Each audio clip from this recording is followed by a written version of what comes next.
semuanya, Shalom, salam sejahtera bagi kita semua. Assalamualaikum warahmatullahi wabarakatuh. Om Swastiastu, Namo Buddhaya, salam kebajikan. Perkenalkan, nama saya Owen Almira dengan NIM 200611020053 dari kelas 4B1 Manajemen dan dari kelompok 14. Di sini kami akan menjelaskan materi tentang mengapa suatu budaya menggambarkan kepribadian. Tetapi sebelum itu, saya akan memperkenalkan anggota kelompok saya yang adalah sebagai berikut. Perkenalkan, nama saya Gabriela Asa dari kelas 4B1 dengan NIM 200611020051. Perkenalkan, nama saya Jennifer Jessica Datu dari kelas 4B1 dengan NIM 200611020052. Baiklah, pada saat ini kita akan masuk ke dalam materi, yaitu mengapa suatu budaya menggambarkan kepribadian. Tetapi sebelum itu, kita harus mengetahui apa yang dimaksud dengan budaya. Budaya merupakan satu unsur dasar dalam kehidupan sosial. Budaya mempunyai peranan penting dalam membentuk pola pikir dan pola pergaulan dalam masyarakat, yang berarti juga membentuk kepribadian dan pola pikir masyarakat tertentu. Budaya mencakup perbuatan atau aktivitas sehari-hari yang dilakukan oleh suatu individu maupun masyarakat, pola berpikir mereka, kepercayaan, atau ideologi yang mereka anut.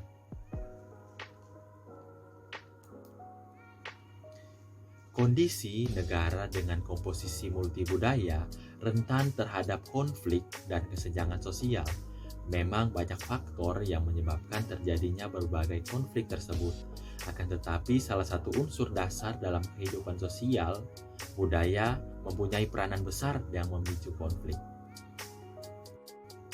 Baiklah, kita masuk pada hal yang pertama, yaitu teori kebudayaan.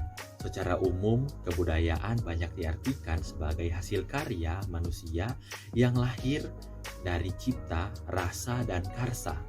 Berikut ada 4 teori dan pendekatan kebudayaan, yaitu yang pertama, memandang kebudayaan sebagai satu kata benda dalam arti lewat produk budaya kita mendefinisikan dan mengelola kebudayaan itu. Teori produk budaya ini juga penting karena semua hasil budaya yang ada di muka bumi merupakan produk budaya kolektif manusia. Identitas budaya dapat dilihat dari pendekatan ini. Yang kedua, memandang kebudayaan sebagai kata kerja. Pendekatan ini dikemukakan oleh Ple van Persen. Pendekatan ini juga penting untuk dipahami karena akan mampu menjelaskan kepada kita bagaimana proses-proses budaya itu terjadi di tengah kehidupan kita. Produk-produk budaya yang kita pahami lewat pendekatan pertama di atas ternyata juga menyiratkan adanya proses-proses budaya manusia yang oleh Van Persen disebut 3 terminal proses budaya. Yang ketiga, yaitu memandang kebudayaan sebagai kata sifat. Ini untuk membedakan mana kehidupan yang berbudaya dan tidak berbudaya.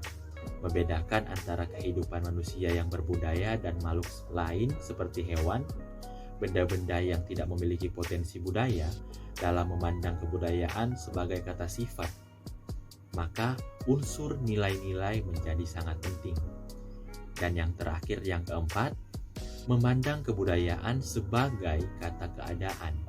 Kondisi-kondisi budaya tertentu menjadi menentukan wajah kebudayaan. Baiklah, kita masuk pada hal yang berikut, yaitu ragam dan unsur-unsur budaya. Setiap kelompok masyarakat punya tradisi dan kebudayaan tersendiri yang tentu saja berbeda satu sama lainnya. Kebudayaan-kebudayaan yang lebih sempurna dari suatu masyarakat nantinya akan menjadi sebuah peradaban.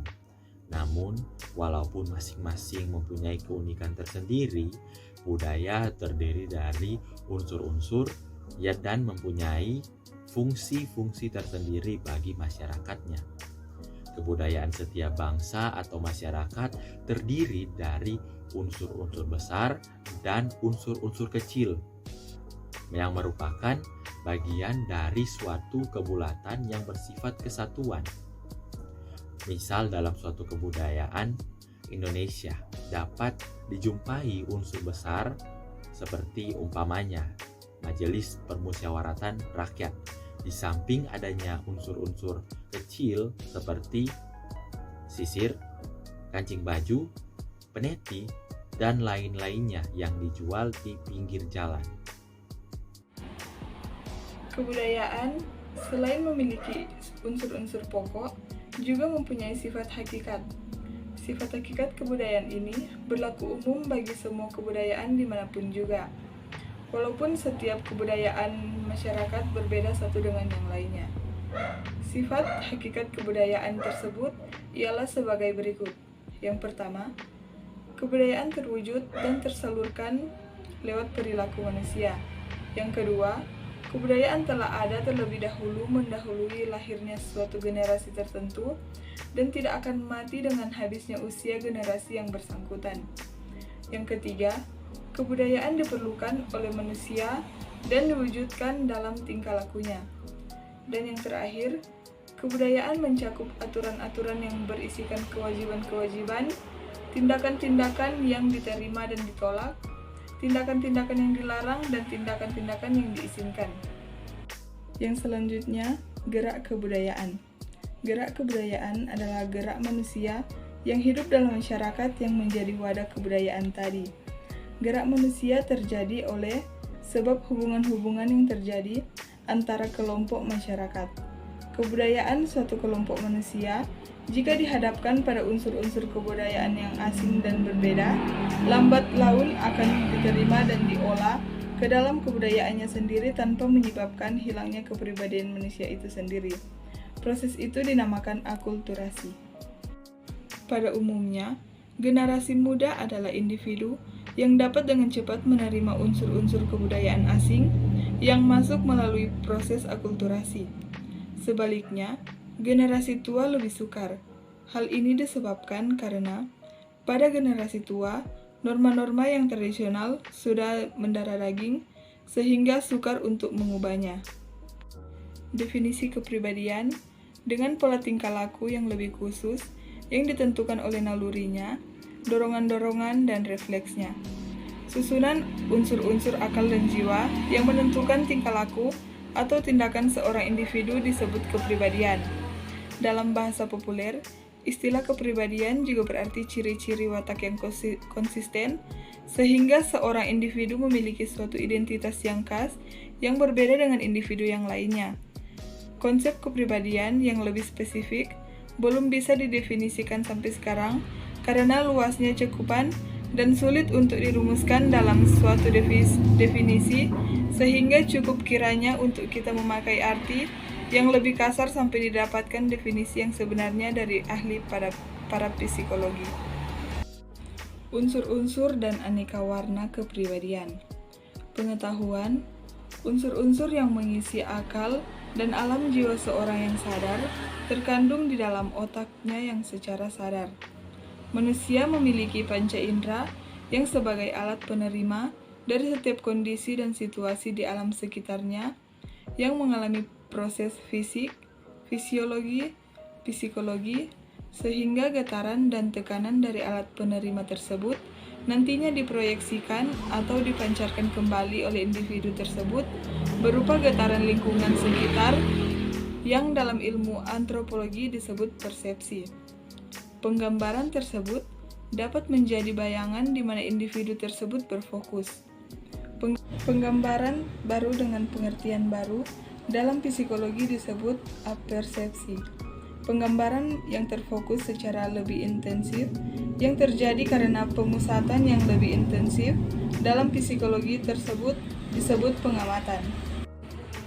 Seluruh penggambaran, apersepsi, persepsi, pengamatan, konsep, dan fantasi merupakan unsur pengetahuan yang secara sengaja dimiliki oleh seorang individu.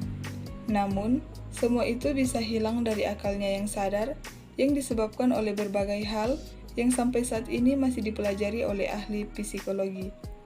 Unsur pengetahuan tersebut bukannya hilang atau lenyap namun terdesak ke bagian jiwanya yang dalam. Ilmu psikologi disebut alam bawah sadar. Perasaan atau keinginan yang berdebar-debar tersebut disebut emosi. Kesadaran manusia juga mengandung berbagai perasaan yang dipengaruhi oleh organismenya, khususnya gen sebagai naluri yang disebut dorongan. Sedikitnya ada 7 dorongan naluri, yaitu yang pertama, dorongan untuk mempertahankan hidup, yang kedua, dorongan seks, yang ketiga, dorongan mencari makan, yang keempat, dorongan untuk bergaul atau berinteraksi dengan sesama, yang kelima, dorongan untuk menirukan tingkah laku sesamanya, yang keenam, dorongan untuk berbakti, dan yang terakhir, dorongan untuk keindahan. Seperti yang telah dijelaskan di atas, bahwa kepribadian seseorang dibentuk oleh pengetahuan yang dimilikinya dari penggambaran dunia sekitarnya, serta fantasi mengenai berbagai macam hal. Juga ada materi yang menjadi objek dan sasaran unsur kepribadian secara sistematis. Ada 3 hal yang merupakan isi kepribadian yang pokok, yaitu yang pertama, beragam kebutuhan organik diri sendiri, kebutuhan dan dorongan psikologi diri sendiri, serta dorongan organik maupun psikologi sesama manusia selain diri sendiri. Yang kedua, beragam hal yang bersangkutan dengan kesadaran individu akan identitas diri sendiri dari aspek fisik, psikologi yang menyangkut kesadaran individu. Dan yang terakhir, beragam cara untuk memenuhi, memperkuat, berhubungan, mendapatkan atau menggunakan beragam kebutuhan sehingga tercapai rasa kepuasan dalam memenuhi kebutuhan tersebut. Aneka ragam kepribadian individu dan kebudayaan. Yang pertama, kebiasaan atau habit. Yang kedua, adat istiadat atau custom. Yang ketiga, sistem sosial atau social system. Yang keempat, kepribadian individu atau individual personality. Yang kelima, kepribadian umum atau modal personality. Dan yang keenam, kebiasaan, adat, dan kepribadian. Adanya beragam struktur kepribadian manusia disebabkan adanya beragam isi dan sasaran dari pengetahuan, perasaan, kehendak, dan keinginan kepribadian, serta perbedaan kualitas hubungan antar berbagai unsur kepribadian dalam kesadaran individu. Mempelajari materi dari setiap unsur kepribadian merupakan tugas psikologi yang berupa kebiasaan atau habit atau berbagai macam materi yang menyebabkan timbulnya kepribadian. Berbicara mengenai kepribadian dan kebudayaan tidak terlepas dari hubungan antara masyarakat dan kebudayaan. Masyarakat dan kebudayaan merupakan perwujudan atau abstraksi perilaku manusia. Kepribadian mewujudkan perilaku manusia. Perilaku manusia dapat dibedakan dengan kepribadiannya. Karena kepribadian merupakan latar belakang perilaku yang ada dalam diri seorang individu. Kepribadian mencakup kebiasaan-kebiasaan, sikap, dan lain-lain. Sifat yang khas dimiliki seseorang yang berkembang apabila orang tadi berhubungan dengan orang lain. Kepribadian sebenarnya merupakan organisasi faktor-faktor biologis, psikologis, dan sosiologis yang mendasari perilaku individu. Faktor-faktor tersebut mempengaruhi suatu individu baik secara langsung maupun tidak langsung. Berikut tipe-tipe kebudayaan khusus yang nyata mempengaruhi bentuk kepribadian, yakni yang pertama, kebudayaan-kebudayaan khusus atas dasar faktor kedaerahan.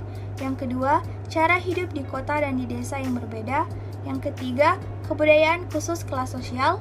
Yang keempat, kebudayaan khusus atas dasar agama. Dan yang kelima, kebudayaan berdasarkan profesi. Baiklah, sekian presentasi dari kelompok kami, kelompok 14. Mohon maaf jika ada kesalahan dalam kata-kata.